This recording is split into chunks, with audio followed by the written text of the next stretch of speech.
It is Sunday, July 6th, 2025, the date of the 2025 MLB First Year Player Draft. You can see the White Sox are a disappointing 47-44, but they still lead a weak American League Central Division. And it seems as though, unless we take a step forward in the standings, there won't be a wild card for us if we find ourselves behind in the divisional race. We are supposed to be better than we are, 49-42 Pythagorean record. We had some struggles in the early months, obviously, but in July we're 4-1. I fired our hitting coach, and manager Pedro Grifol replaced him with Jorge Luis Castellanos, who has gotten some improvement. Our average was down to 240 before he was hired a few weeks ago, and it's now 250. He's done a bit better for us, but I think by the end of the season, if we don't make the playoffs or if we have another disappointing exit, this regime will be gone with much of its bench coach, base coaches all having their contracts expire at the end of the year. Looking at our system before the draft, still kind of the same, although Carlos Pena has taken a step forward. Our 19th round pick in 2024 is hitting extremely well in Double-A Birmingham, and if we look at his scouting tab, he has jumped up from a 35 potential to a 50 potential. He still is a DH type player that can play first base, but I think that the bat is good enough that he could come up fairly soon once he fully develops. And if we look at the major league club right now, in the pitching staff, Walker Buehler, 2 WAR, 3.6 projected for him, and better with the ERA numbers. I've been very happy about him replacing Zach Wheeler. And Wheeler, if we look him up, is very average, aggressively average. So I'm happy we didn't sign this contract. It seems that Wheeler saved his best baseball for his final season with us, outside of his 2021 year in Philadelphia. And I think that we were right in not giving him the contract that he wanted, $20 million a year for the next 4. We sign Buehler for 12 and 1. Maybe I could have given him 2, but I wasn't sure after kind of a lackluster few seasons in the sim. Next up, Andrew Abbott is now in the starting rotation, and he is having a good year, 3.32 FIP through 12 starts. He did get blown up in our last game against Tampa Bay. We did win that game, though. Or, excuse me, I don't know if we won that game. Did we? No, we lost that game 2-7. So Abbott, I think, is a valuable member of our starting rotation right now. His expectation is to be the closer, but with the arms that we don't really have that are capable as starters, I'm happy with him. Dylan Cease, again, another contract I'm happy I did not give out. Only a 4.20 ERA through 18 starts this year. He's thrown 100 innings, but not even close to what he's been the past two seasons for us in the sim and the past 3 seasons if you look at 2022. He's been our number 3 starter, but I'd like him to be better.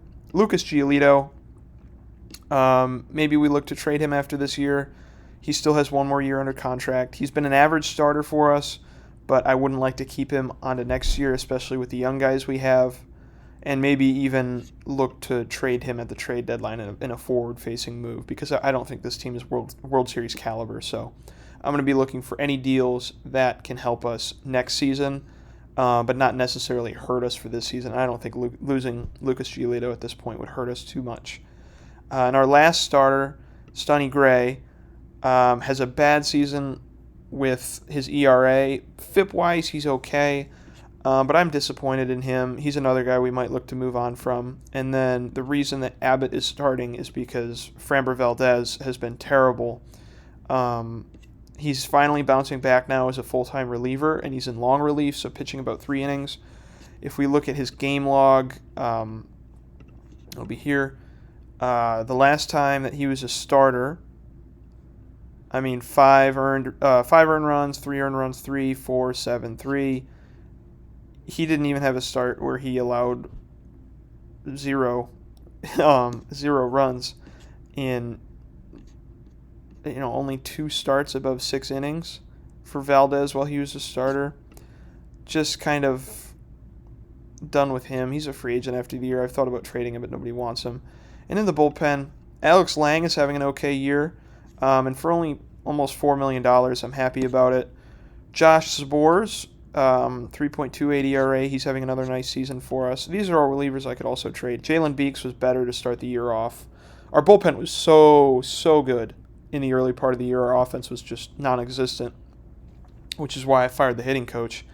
But these arms have definitely cooled off as we've gone on in the season.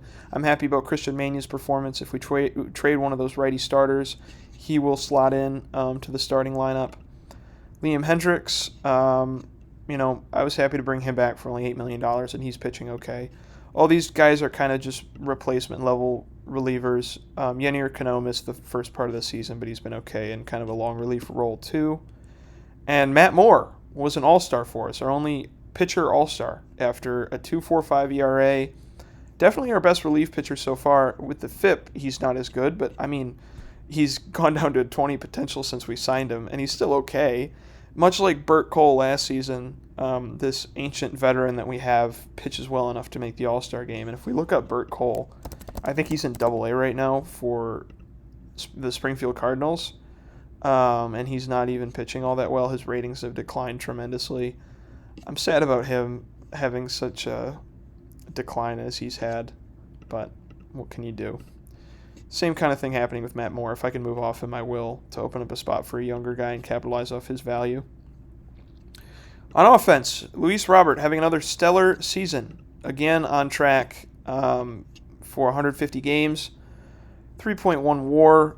He is, very capable with the glove. I think the ratings have taken a dip considerably, even though he is hitting well. So another guy that I think once his contract is up, we'll let him go. I don't think he's some long-term fit in center field just because of his ratings decline. But for right now, he's wonderful. Ryan McMahon, same sort of thing. His offense has improved, actually. He was hovering around a 100 OPS plus for a while, now up to 113 after a recent hot streak. If we look at his game log, I think how many hits has he had consecutively? But you see all these 2-hit games, a couple home runs sprinkled in between. Not a lot of walks, but his average has been slowly raising from July 20th at 241 up to 259 here. So McMahon is still a very good player for us. I think his glove has taken a step back, which is why I might consider moving on from him in the offseason. This all depends on what we look like down the stretch of this year, because I think if we miss the playoffs, I'm going to go into full teardown mode. We have enough young players now around to fill these slots, and I'll show you two. Benny Montgomery, this is still stuck on a AAA split. Major League. We'll do Wilfred Veras first. Wilfred Veras has been incredible for us. He's been mainly DHing, but this arm has improved enough that I'd be comfortable putting him at third base if the offense stays this good. You've seen his ratings in the past. His avoid Ks have been so low, but his ratings have improved vastly hitting-wise and even defensively. He's 22. He made the All-Star game. And the All-Star game will be happening after the draft, so we don't know the results of that yet. But a 137 WRC+, 325 BABIP isn't all that inflated, and he's kind of stayed around that level in the minors, so I think this performance is sustainable for him. And I'm very excited that I made the right move in calling him up as a right field utility option. He'll play in about 144 games this year. So if we choose to move on from a few guys at the trade deadline, he would take a step up in his playing time, I think, and maybe be a bona fide full-time starter if he's not already. Benny Montgomery, I called up to replace Terrell Tatum, and he has been great too. He is a very capable right fielder, and we'll see if he even contends for the Gold Glove in a short amount of playing time. The 65 outfield range is good enough to play center, but I'd love him to be in right just because Robert is fielding so well. We have a very capable defensive outfield, and he's walking not as much as I'd like him to, but he still has some room for growth there. He's only 22. In this trade that we made, we did pick up Anthony Siegler, who I demoted to AAA after a slow start in the bigs. But for Yoelqui Cespedes, who isn't even with San Diego right now, and Kevin Dowdle, who I believe is in their Double-A after just being promoted from High A, I'm okay losing Dowdle for a guy like Benny Montgomery. So he's been wonderful for us. Oscar Colas is having a bounce back year. Not as good as his rookie season, but still on pace for 25 bombs. And now playing left field with Montgomery there. He's fielding particularly well, way better than he was last year in the same position. So if we can have those two guys in the corner outfields, next year the outfield will stay the same. It'll be Robert, Montgomery in right, Colas in left. Yoan Moncada is having a good season for the Brewers, but he's playing third base for them. And I think a lot of that value is coming from his glove, surprisingly. Actually, no, it's not. I don't know why he's on pace for 3 WAR, maybe just because he's an average hitter at third base. But he's doing okay for them. They signed him to a minor league contract. But I am okay with the substitute we have with McMahon and Montgomery instead. But Colas will be in left, Robert in center, and Montgomery in right. Andrew Vaughn is having a very disappointing year. The reigning AL MVP is only slightly above league average and might not even be a starter-level player at the end of the day when it comes to WAR. Now, he has improved since a tough April, but now in July, not so much. Another guy, I'm glad I didn't give him a massive contract after he won the MVP. I don't know what his deal is. He's happy. He is happy with his performance. So we'll see. We only have him, I think, for one more year under arbitration, and then it'll be the qualifying offer. So if he bounces back this season, great. If he doesn't, we'll hang on to him for next year, obviously. We're not going to, the Dodgers had Cody Bellinger for like 3 more years after he was awful. We'll keep Vaughn and see what happens. Willy Adames is also disappointing. He has improved offensively recently after, being bottom of the barrel in April. 80 OPS plus, 73 now, 143 in July. I'll hold on to him through the trade deadline, but I really want to move off this contract now that we see what it is. Now, Tim Anderson is not, great with the Cardinals, and they gave him a much bigger contract. Like I said, he's now fragile. 89 WRC plus, so he's not much better with the bat than Adames. And Willie is really good at second base, much better than Anderson was, which he's deriving a lot of his value from that. And actually, when we get to Nick Ahmed, I might move Willy Adames to shortstop at the trade deadline. I did try to DFA Ahmed, who was hitting very, very poorly. His BABIP is super low, so I'm okay with holding on to him for a bit longer. But the issue that I have is that he's not as good with the glove as he once was. He's also angry because I did DFA him, and he's angry with his performance. But he just has to play better. I think I'll stick around with him until the trade deadline, and then we'll see. Lloyd Elchapelli's been up. He's been hitting well in AAA, so I try to reward him. He just isn't getting the plate appearances because Griffel doesn't like to pinch hit. Or he doesn't like to platoon split. And also he doesn't like to pinch hit all that much. Dylan Dingler, again, having a mid-60s OPS plus season. He's still a really good framer, but we've had problems with the catching position. I sent Siegler down. I brought up Adam Hackenberg for a bit, but he didn't hit well. And now Jimmy Crooks is here. And I did forcibly, even though his catcher ability is low, I want him to start every game against righties. So I am forcing Griffel to do that. He'll bat 6th against our righties in our righty lineup, and Dingler will bat 9th against lefties. I just can't have 3 black hole bats. I'm okay with a black hole shortstop and a black hole catcher, but with Adames performing how he is, I need some additional offensive production. McKinstry doesn't play all that much, but he's hit okay, and he's not completely terrible with the glove. I will have to see what offers I get at the deadline, or if I want to call up some prospects, or maybe even Maui Ahuna. His days with the White Sox are numbered, I think. And Trell Tatum, who has played a starter's workload for much of the year. I sent him down recently. It's very disappointing. He's not hitting as well as I thought he would. His on-base percentage is almost 100 points higher than his average, which makes sense. He's got 80 I, but then also this contact potential is up to 60. So I would expect him to be like a hitter who can hit 250 and OBP 350. He doesn't need to hit for power, but he needs to hit doubles. He's not doing that. So he's been a big disappointment, but I'm still willing to wait on him. And as we move down the minors, I bought Alberto Mota from the Spire City Ghost Hounds of the Atlantic League. Um, Somehow he's so good, but he's just been bouncing around the independents after starting with Texas. I think he did get some TCR in Long Island, though. Yeah. I mean, he's kind of moved around.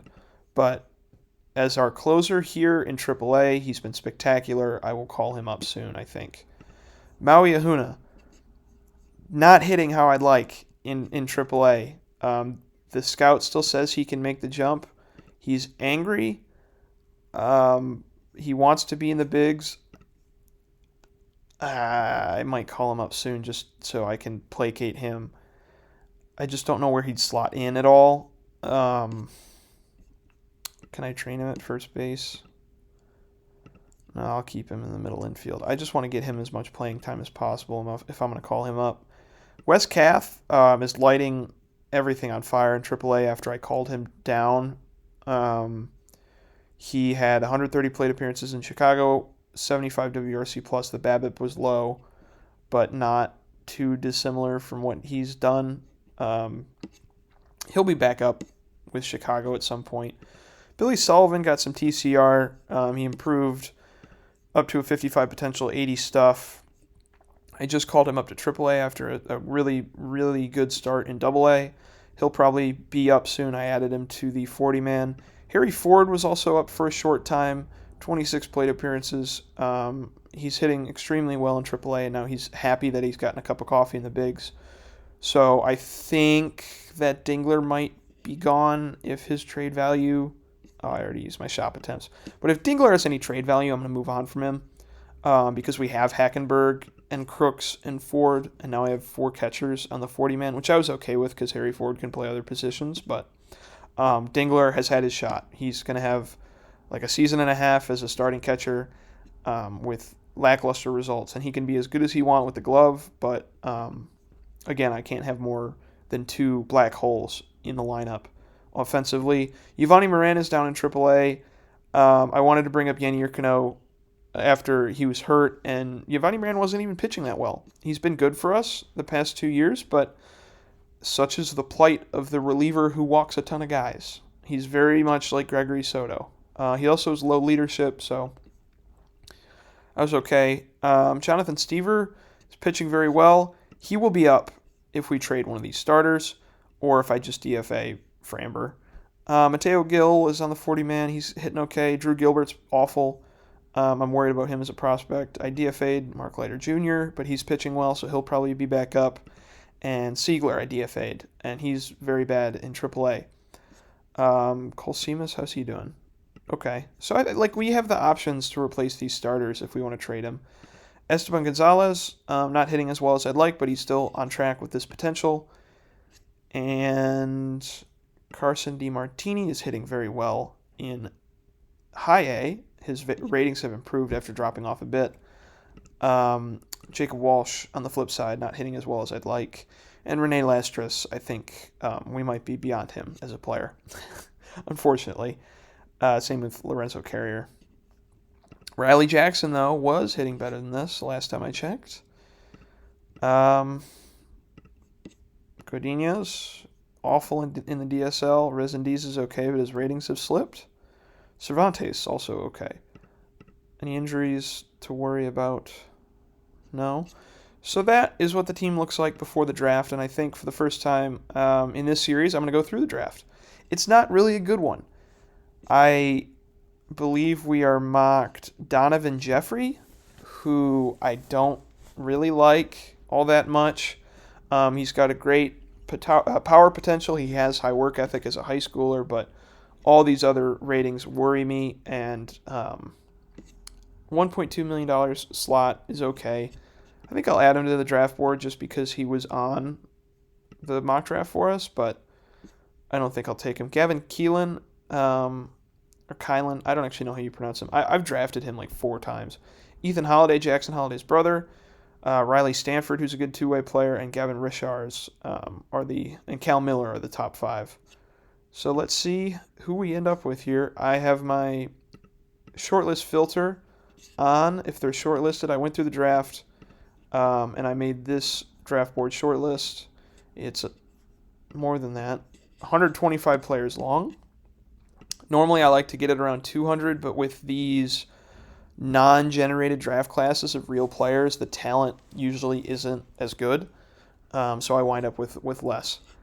So let's see what the top 5 is. Keelan goes to San Francisco, and he's got these ratings, but he is 21. So I'd be worried about him developing.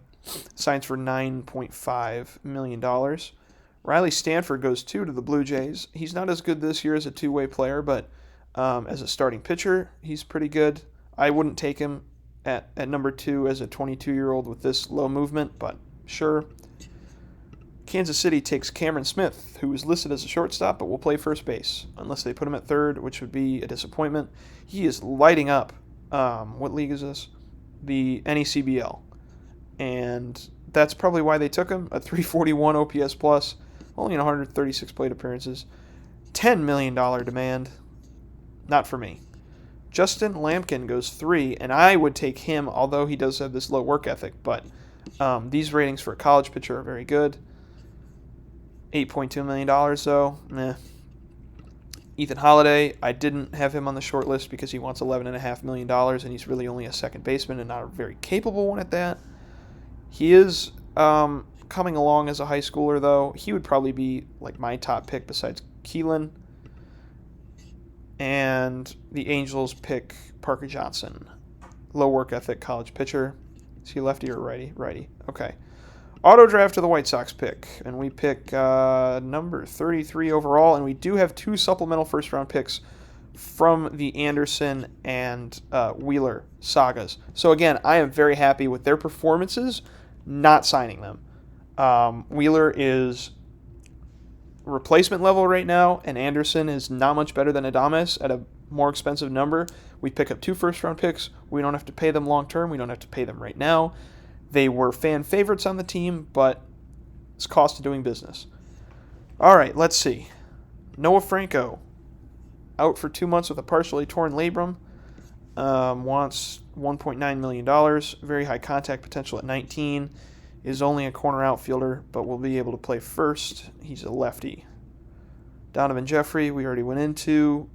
He'll be a first baseman. High power, but not really my thing. I like guys that don't strike out. Jacob Parker is hitting well in a draft league as a high schooler, and that is factoring into my consideration. Obviously, the power isn't there yet, but to be at that level and hitting as well as he is pretty good, and I think he'll end up being a captain. But man, this is slim pickings here in the first round. Cooper Witten, 65 eye potential, hitting well in the draft league, only wants $750,000. I like him, but probably a disruptive personality class. Conrad Bonert, righty pitcher, ready to go right now, I think. Only 3 pitches and low movement. We'll consider him, I think, in one of the 2 supplemental picks. I'd like to take a bat right now. Brody Dene I have up here because of his bat. He won't be able to play catcher. Dylan Dubovic. Better high school bats and then the track record of the other one in the draft league. Pierce George. That's a very good player. And he's a two-way guy. Unless I see somebody that breaks my concentration, I think he'll be the pick. 5.5 slot value, sure, but he's really good. And he's got a really good personality class. Brady Jones, rather take Pierce George, and probably wants the same amount of money, not pitching well in the draft league. Jack Ruckert, okay, also hitting well in the draft league. But I think Pierce George right now is the leader for me. Parker Brosius is hitting very well in 135 plate appearances. He'd also be another guy that I would target. What is his OSA? Okay, so I think I can take him later on in the draft. Okay. Bonert, Witten, and Parker. I'd rather take Witten. He's more developed than Parker. Wants less. So I think right now, if I had to do it my way, I would have Pierce George right now. Actually, what does my scout think? Donovan Jeffrey still. No. I would do Pierce George. And then I like Witten, and I like Bonert. Those would be my 3 first-round picks right now. So we're going to take Pierce George as a two-way player, 22. We can probably start him in high A. He's pitching well in the draft league, so next year it might even be double A since we won't get a hold of him until about August or September. So we'll take him with the 33rd pick. Meet his demand automatically. Minnesota takes Parker Brocious. Very unfortunate, but outfielders are not hard to come across in this game. That was our pick. Okay. Now is our pick. Cooper Witten, again, I like. What does the scout think? Still Donovan Jeffrey. Too big of a gap to bridge for him. Michael Torres, just want to make sure we're not missing anything. It's okay. 75 contact potential. An okay outfielder, but the power in the eye, Ruckert, he'll probably end up having to play first base, honestly. Dubovic, whatever. Okay, I'm going to take Witten, I think, with this pick. What does OSA think about him? He's an 80 potential OSA. He's a 55. I can probably take him with the next one. Witten, come on down. Nice. And then it's immediately our pick. We'll take Bonert. You just want slot, $2.38 million. We have enough money right now. Can I offer him less? I'll offer him less behind the scenes. We'll move to the second round. We still have a pick. Okay. Ruckert, Noah Franco is still there, who I, really have to consider taking just because he's a 70 potential from my scout. John Lash, I looked at him. He's a lefty high school pitcher, but I think he wants a lot of money. No, he doesn't. Okay. He's on my board, isn't he? Yeah. I just don't like the movement and the control. Ruckert's still there. Dene is still there. What about these guys? Taylor Tracy? No. No. Maybe. Jason Jones is okay, but more of a first base type. Jared Jones, also a first baseman. And that 21, the contact could come along. The power, think about it. What is his OSA? 30? Okay, I'll take him later. Andrew Healy, meh. Tail Gray, meh. Jackson Davis is pretty good, but he's not in a college league, so I'm a bit worried about him. And I think he might be, he's actually very well regarded. And Easton Carmichael. Okay, I think I have to take Casey Sawkey. Why do you want me to take him? He stinks. Noah Franco. What is...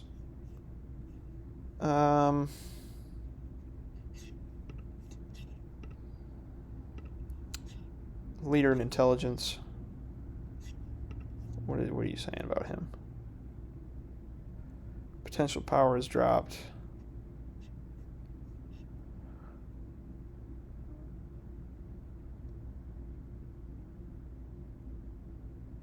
Okay. What does the OSA think? I think with the 75 contact, I got to take him. And it's already 35 at 19. Meet your demand? Sure. Okay. So now we have Jackson Davis, who's still a very capable college bat. He's a righty. Can play left. Who's the other guy I liked around this area? Kellner. Very good high school pitcher. And we're low on pitching prospects. Wants $1.7 million. And he's pitching well in the college league, which I like a lot. And he also, I think, can play like second, if I remember. Yeah, okay, we'll take him. Jackson Davis, I can get guys like you for breakfast. We're going a bit over our budget here. Do we take John Lash? He likes him. My scout. Brody Donay. I'll wait on him. Carter Smith is impossible to sign, so I'll take him off the list. Okay, so Dene, Davis, Mateo Gray, I'm not interested in. Coy James, Jared Jones, I'm not interested in it just yet. Same with Jason Jones. So I think it's between Lash, Dene, and Davis. He's a first baseman, so Davis, I think, is more likely. And Lash, yeah, okay. Davis. Boom. Lash is still there. Boom. All the guys we still want are here. Jones probably won't be taken. Jason Jones won't be taken. And these guys, I have a highly favored tool scout, which is why these guys are all not as liked by OSA. Jason Jones goes, but we can still take Jared. And I do admit I am getting lost in the potential a little bit, but I like all these bats from what I've seen. We're going to take Jared Jones. Spikerman, torn calf muscle. I don't like that. What about these pitchers?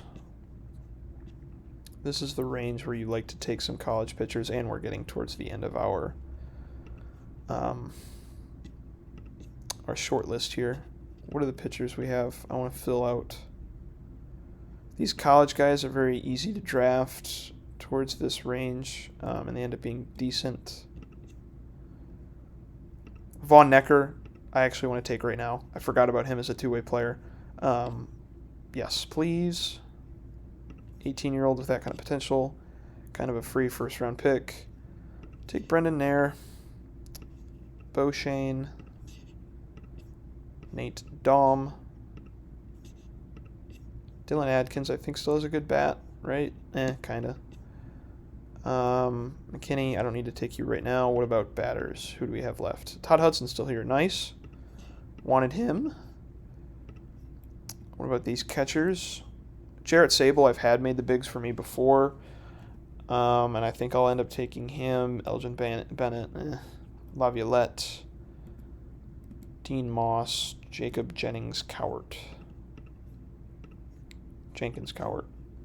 I'll take Sable. I do take a lot of catchers in the draft. Laviolette, I liked. Beck Milner, Jenkins-Cowart, Dylan Adkins, Fran O'Shell.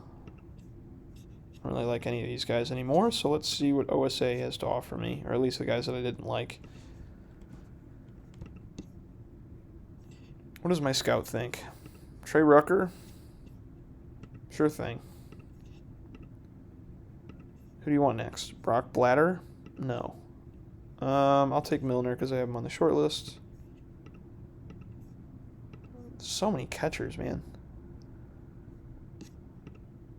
You can play left field.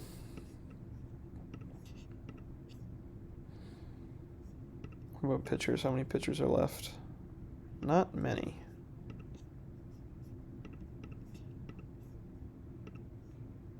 Sure. What do you want next? Nathan Fink? Can he pitch? That's usually they like to do the two-way players. And then last one, Justin Lure. High work ethic. All right, I like it. I like our draft class. That's pretty good for me. Very easy to sign Boner. What if I gave you $2 million instead of 2.38? All right. So, to recap, Pierce George, two-way player, probably a first baseman, but definitely a first baseman. Not great bat, but I think he's a good enough pitcher that'll carry him. Brady Jones, we didn't draft him.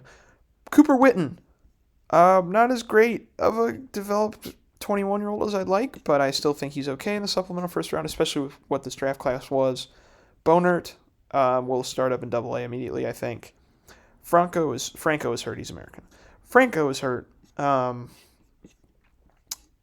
But at 19, I like how these ratings have come along, and he's a 75 potential overall.